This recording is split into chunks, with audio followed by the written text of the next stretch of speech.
નમસ્કાર દર્શક મિત્રો, હું છું બર્મા અનિશા. તમે જોઈ રહ્યા છો લોક સામના. તો જોઈએ આજના સમાચાર આટકોટથી અમારા રિપોર્ટર કરશન બામટા સાથે. જસદણ તાલુકાના આટકોટ ગુંદાળા રોડ પર આવેલા શીતળા સાતમે યજ્ઞનું આયોજન કરવામાં આવ્યું.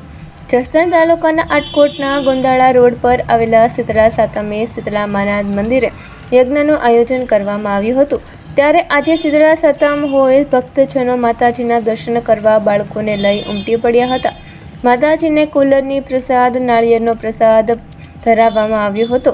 નાના બાળકોને માતાજી સુખી રાખે, આરોગ્ય આપે તેવી પ્રાર્થના કરી હતી અને અહીં યજ્ઞનું પણ આયોજન કરવામાં આવ્યું હતું. ભૂદેવ દ્વારા મંત્રોચ્ચાર ઉચ્ચારી યજ્ઞ યોજાયો હતો. જય પરશુરામ. શિવપ્રિય એવો શ્રાવણ મહિનો, શ્રાવણ મહિનાની અંજવાળી સાતમ શીતળા સાતમ જે કહેવાય છે.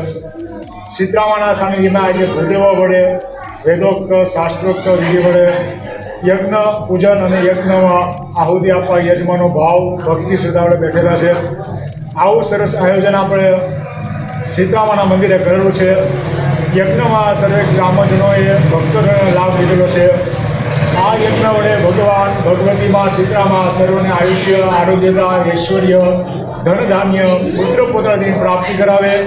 એની પરિવારમાં આવતા દુઃખ, દારિદ્ર્ય, રોગ, ભય અને કલેશને હરી લે એવી ભગવતીમાં સર્વને આશીર્વાદ આપે, દ્રષ્ટિ આપે એવી આ પ્રાર્થના છે.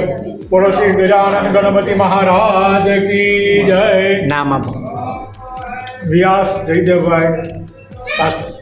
તો ફરી મળીશું એક નવા સમાચાર સાથે. ત્યાં સુધી જોતા રહો લોક સામના.